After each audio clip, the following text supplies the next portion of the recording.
आज के वीडियो में एक ऐसी कहानी है जो आपको आपके माँ और पापा की कीमत बता देगी, उनकी अहमियत समझा देगी। तो इस कहानी को अंत तक जरूर सुनना। 4 महीने बीत चुके थे, बल्कि 10 दिन ऊपर हो गए थे, किंतु बड़े भैया की ओर से अभी तक कोई खबर नहीं आई थी कि वो पापा को लेने कब आएंगे। ये कोई पहली बार नहीं था कि बड़े भैया ने ऐसा किया हो। हर बार उनका ऐसा ही रवैया रहता था। जब भी पापा को रखने की उनकी बारी आती थी, वो समस्याओं से गुजरने लगते थे। कभी भाभी की तबीयत खराब हो जाती थी, कभी ऑफिस का काम बढ़ जाता था और उनकी छुट्टी कैंसिल भी हो जाती थी। विवश होकर मुझे ही पापा को छोड़ने मुंबई जाना पड़ता था। हमेशा की तरह इस बार भी पापा ने जाने की इच्छा नहीं थी, किंतु मैंने इस ओर ध्यान ही नहीं दिया और उनका वो अपना मुंबई का रिजर्वेशन करवा लिया।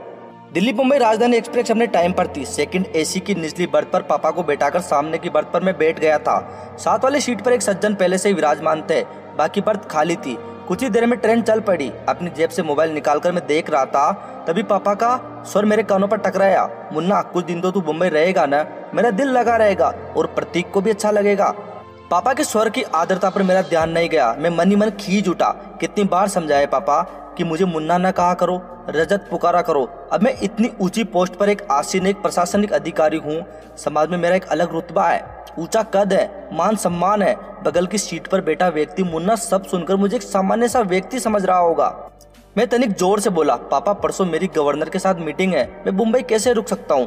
पापा के चेहरे पर निराशाओं की बदलियां छा गई। मैं उनसे कुछ कहता तभी मेरा मोबाइल बज उठा। रितु का फोन था। बर्राए सर में वो कह रही थी कि पापा ठीक से बैठ गए हैं ना? हाँ बैठ गए हैं, गाड़ी भी चल पड़ी है। देखो पापा का ख्याल रखना, रात में मेडिसिन दे देना, भाभी को भी अच्छी तरह से समझा कराना, पापा को वहाँ पर कोई तकलीफ नहीं होनी चाहिए। नहीं होगी, मैंने फोन काट दिया। रितु का फोन था ना, मेरी चिंता कर रही होगी। पापा के चेहरे पर एक वात्सल्य उमड़ आया था। रात में खाना खाकर पापा सो गए। थोड़ी देर में गाड़ी कोटा स्टेशन पर पहुंच गई। यात्रियों के शोरगुल से हड़कंप सा मच गया। तभी गेट का दरवाजा खोलकर जो व्यक्ति अंदर आया, उसे देख मुझे बहुत आश्चर्य हुआ। मैं सोच भी नहीं सकता था कि रमाशंकर से इस ट्रेन में मुलाकात होगी। एक समय रमाशंकर मेरा पड़ोसी और सहपाठी था। हम दोनों के बीच मित्रता कम और नंबरों के लेकर प्रतिस्पर्धा ज्यादा रहती थी। हम दोनों बहुत मेहनती और बुद्धिमान थे, किंतु न जाने क्या बात थी कि मैं चाहे कितना भी परिश्रम क्यों न कर लूं, बाजी सदैव रमाशंकर के हाथ लगती थी। शायद मेरी एकाग्रता की कमी थी। कुछ समय पश्चात पापा ने शहर के पोस्ट इलाके में मकान बनवा लिया और मैंने अपना कॉलेज चेंज कर लिया। इसी तरह रमाशंकर का और मेरा साथ छूट गया। 2 माह पूर्व एक सुबह मैं अपने ऑफिस में पहुंचा। कॉरिडोर में मुझसे मिलने के लिए काफी लोग बैठे हुए थे। बिना उनकी ओर नजर उठाए मैं अपने केबिन की ओर बढ़ रहा था। एकाएक एक व्यक्ति मेरे सम्मुख आया और प्रसन्नता से मेरे गले लग गया। रजत, यार तू कितना बड़ा आदमी बन गया है। पहचाना मुझे? मैं रमाशंकर। मैं सकपका गया। फीकी सी मुस्कुराहट मेरे चेहरे पर आकर विलुप्त हो गई। इतने लोगों के सम्मुख उसका अनौपचारिक व्यवहार मुझे खल रहा था। वो भी शायद मेरे मनोभाव को ताड़ गया था। तभी तो एक लंबी प्रतीक्षा के उपरांत जब वो मेरे केबिन में दाखिल हुआ तो समझ चुका था कि वो अपने सहपाठी से नहीं बल्कि एक प्रशासनिक अधिकारी से मिल रहा है। उसका मुझे सर करना मेरे अहम को संतुष्ट कर रहा था। ये जानकर कि वो बिजली विभाग में एक महज क्लर्क है जो मेरे समक्ष अपना तबादला रुकवाने की गुजारिश लेकर आया है, मेरा सीना अभिमान से चौड़ा हो गया। कॉलेज के प्रिंसिपल और टीचर्स तो क्या, मेरे सभी कलीग्स भी ये कहते थे कि एक दिन रमाशंकर बहुत बड़ा आदमी बनेगा। और ये आज मेरे सामने क्या था और मैं कहाँ पहुँच गया और वो कहाँ रह गया। पिछली स्मृतियों को पीछे धकेलकर मैं वर्तमान में पहुंचा तो देखा रमाशंकर ने अपनी वृद्धा माँ को साइड की सीट पर लिटा दिया था और स्वयं उनके करीब बैठ गया था। एक उड़ती सी नज़र उस पर डालकर मैंने अखबार में आंखें गड़ा दी। तभी रमाशंकर बोला, नमस्ते सर, मैंने तो देखा ही नहीं कि आप बैठे हैं। मैंने नम्र स्वर से बोला, कैसे हो रमाशंकर? ठीक हूँ सर। कोटा कैसे आना हुआ? छोटी बुआ की बेटी की शादी में आया था, अब मुंबई जा रहा हूँ। शायद आपको याद हो, मेरा एक छोटा भाई था। छोटा भाई? हाँ याद आया। उसका नाम क्या था? मैंने स्मृति पर जोर डालने का उपक्रम किया, जबकि मुझे अच्छी तरह से याद था कि उसका नाम देवेश था। सर, आप इतने ऊंचे पद पर हो, आए दिन हजारों लोग मिलते हैं, आपको कहाँ याद होगा? देवेश नाम है उसका सर। पता नहीं उसने मुझ पर व्यंग किया था या साधारण रूप से कहा था, फिर भी मेरी गर्दन कुछ तन सी गई थी। उस पर एहसान सा लाते हुए बोला, रमाशंकर, ये मेरा ऑफिस नहीं है, इसलिए सर कहना बंद करो, मुझे मेरे नाम से पुकारो। हाँ तो तुम क्या बता रहे थे? देवेश मुंबई में है? हाँ रजत, उसने वहाँ पर मकान खरीदा है। 2 दिन पश्चात उसका गृह प्रवेश है। 4-5 दिन वहाँ रुककर मैं और अम्मा दिल्ली लौट आएंगे। इस उम्र में इन्हें घुमा रहे हो? अम्मा जी की आने की बहुत इच्छा थी। इंसान की उम्र भले ही बढ़ जाए, इच्छाएं तो कभी नहीं मरती। हाँ ये तो है। पिताजी कैसे हैं? पिताजी का 2 वर्ष पूर्व स्वर्गवास हो गया। अम्मा ये दुख झेल नहीं पाई और उन्हें हार्ट अटैक आ गया। बस तभी से ये बीमार रहती है। अब तो एल्जाइमर भी बढ़ गया है, तभी तो इन्हें संभालना मुश्किल होता है। तब तो इन्हें संभालना बहुत मुश्किल होता होगा, क्या करते हो? 6 महीने दोनों भाई रखते होंगे। ऐसा पूछकर मैं शायद अपने मन को तसल्ली दे रहा था। आशा के विपरीत रमाशंकर बोला, नहीं नहीं नहीं, मैं ऐसा सोच भी नहीं सकता। अम्मा शुरू से ही दिल्ली में रही है, उनका कहीं और मन लगना मुश्किल है। मैं नहीं चाहता कि इस उम्र में उनकी स्थिति ऐसी हो जाए कि कभी इधर तो कभी उधर। कितनी पीड़ा होती होगी उन्हें ये देखकर कि पिताजी के जाते ही उनका कोई। मैं मुस्कुराया। रमाशंकर, इंसान को थोड़ा व्यवहारिक भी होना चाहिए। जीवन में सिर्फ भावुकता से काम नहीं चलता। अक्सर इंसान दायित्व उठाते उठाते थक जाता है और तभी विचार मन को उद्वेलित करने लगते हैं कि हम अकेले क्यों माँ बाप की सेवा करें, दूसरा क्यों न करे। तभी रमाशंकर ने जवाब दिया, पता नहीं रजत, मैं जरा पुराने विचारों का इंसान हूँ। मेरा तो ये मानना है कि हर इंसान की करनी उसके साथ है। कोई भी काम मुश्किल तभी लगता है जब हम उसे बोझ समझकर करते हैं। क्या माँ बाप क्या कभी अपने बच्चों को बोझ समझते हैं?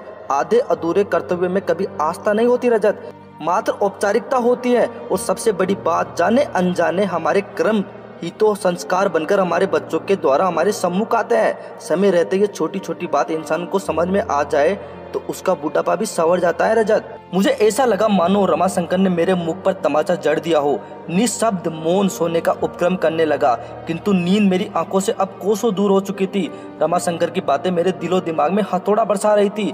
इतने वर्षों से संचित किया हुआ अभिमान पल भर में चूर चूर हो गया था। प्रशासनिक परीक्षा की तैयारी के लिए इतनी मोटी मोटी किताबें पढ़ रहा था, किंतु पापा के मन की संवेदनाएं और उनके हृदय की पीड़ा को नहीं पढ़ सका। क्या इतना बड़ा मुकाम मैंने सिर्फ अपनी मेहनत के बल पर पाया था? नहीं, इसके पीछे पापा मम्मी की वर्षों की तपस्या निहित थी। आखिर उन्होंने ही तो मेरी आंखों के सपने देखने सिखाए, जीवन में कुछ कर दिखाने की प्रेरणा दी। रात्रि में जब मैं देर रात तक पढ़ता था तो पापा भी मेरे साथ जागते थे कि कहीं मुझे नींद ना आ जाए, कहीं मेरे लक्ष्य को हासिल करने में पापा हर कदम पर मेरे साथ रहे। और आज जब पापा को मेरे साथ की जरूरत है तो मैं व्यवहारिकता का सहारा ले रहा हूँ। 2 वर्ष की स्मृति मन पर दस्तक दे रही थी। सीवियर हार्ट अटैक आने के बाद मम्मी बीमार रहने लगी थी। एक शाम ऑफिस से लौटकर मैं पापा मम्मी के बेडरूम की तरफ जा रहा था, तभी अंदर से आती आवाजों से मेरे पांव ठिठक गए। पापा मम्मी से कह रहे थे कि इस दुनिया में जो आया है वो जाएगा भी, कोई पहले तो कोई बाद में। इतने समझदार होते हुए भी आप इस सच्चाई को क्यों नहीं समझ पाते और इससे क्यों मुंह मोड़ रहे हो? मैं क्या करूं पूजा, तुम्हारे बिना अपने अस्तित्व की मैं सोच भी नहीं सकता, कल्पना भी नहीं कर सकता। कभी सोचा है तुमने कि तुम्हारे बाद मेरा क्या होगा? पापा का कंठ अवरुद्ध हो गया था, किंतु मम्मी तनिक भी विचलित नहीं हुई और शांत स्वर से बोली कि आपकी तरफ से तो मैं पूरी तरह से निश्चिंत हूँ। रजत और रितु आपका बहुत ख्याल रखेंगे। ये एक माँ के अंतर्मन की आवाज है और उसका विश्वास है जो कभी गलत हो ही नहीं सकता। इस घटना के 5 दिन बाद मम्मी चल बसी थी, किंतु टूट गए थे पापा, बिल्कुल अकेले पड़ गए थे। और उनके अकेलेपन की पीड़ा को मुझसे अधिक मेरी पत्नी रितु ने समझा। यूं भी वो पापा की दोस्त की बेटी थी और बचपन से पापा के दिल से जुड़ी हुई थी। उसने कभी नहीं चाहा कि पापा को अपने से दूर करना, किंतु मेरा मानना था कि कोरी भावुकता में लिए गए फैसले अक्सर गलत होते हैं। इंसान को प्रैक्टिकल अप्रोच से काम लेना चाहिए। अकेले मैं ही क्यों पापा का दायित्व उठाऊं? दोनों बड़े भाई क्यों ना उठाए, जबकि पापा ने तीनों को बराबर स्नेह दिया है। पढ़ाया लिखाया तो दायित्व भी तीनों का बराबर है। 6 माह बाद मम्मी की बरसी पर यह जानते हुए भी कि दोनों बड़े भाई पापा को अपने साथ नहीं रखना चाहते, मैंने ये फैसला लिया कि हम तीनों बेटे 4-4 माह पापा को रखेंगे। पापा को जब इस बात का पता चला तो कितनी बेबसी उभर आई थी उनके चेहरे पर। चेहरे की झुर्रियां और गहरा गई थी, उम्र मानो 10 वर्ष आगे सरक गई थी। सारी उम्र पापा की दिल्ली की गलियों में गुजरी थी। सभी दोस्त, रिश्तेदार और परिवार वाले सब यहीं थे जिनके सारे उनका कुछ वक्त बीत सकता था। किंतु सोचते सोचते मैंने एक गहरी सांस ली। आंखों में बहरे पश्चाताप के आंसू पूरी तरह मेरा तकिया भिगा चुके थे। उफ, ये क्या कर दिया मैंने? पापा को तो असहनीय पीड़ा पहुंचाई थी, मम्मी के विश्वास को भी खंडित कर दिया। आज वो जहां भी होगी, पापा की स्थिति पर उनकी आत्मा कलप रही होगी। क्या वो मुझे कभी माफ कर पाएगी? रात में कई बार अम्मा का रमाशंकर को आवाज देना और हर बार उसके चेहरे पर बिना शिकन लाए उठना मुझे आत्मविश्लेषण करने के लिए बाध्य कर रहा था। उसे देख मुझे एहसास हो रहा था कि इंसानियत और बड़प्पन हैसियत की मोहताज नहीं होती, वो तो दिल में होती है। अचानक मुझे एहसास हुआ मेरे और रमाशंकर के बीच तो आज भी प्रतिस्पर्धा जारी है, इंसानियत की प्रतिस्पर्धा, और जिसमें आज भी वो मुझसे बाजी मार ले गया। पद भले ही मेरा बड़ा था, किंतु रमाशंकर का कद मुझसे बहुत ऊंचा था। गाड़ी मुंबई सेंट्रल पर रुकी तो मैं रमाशंकर के करीब पहुंचा। उसके दोनों हाथ थाम के मैं भावुक स्वर में बोला, रमाशंकर मेरे दोस्त, चलता हूँ, ये सफर सारी जिंदगी मुझे याद रहेगा। कहने के साथ ही मैंने उसे गले लगा लिया। आश्चर्य मिश्रित खुशी से वो मुझे देख रहा था। मैं बोला, वादा करो अपनी फैमिली को लेकर मेरे घर पर अवश्य आओगे।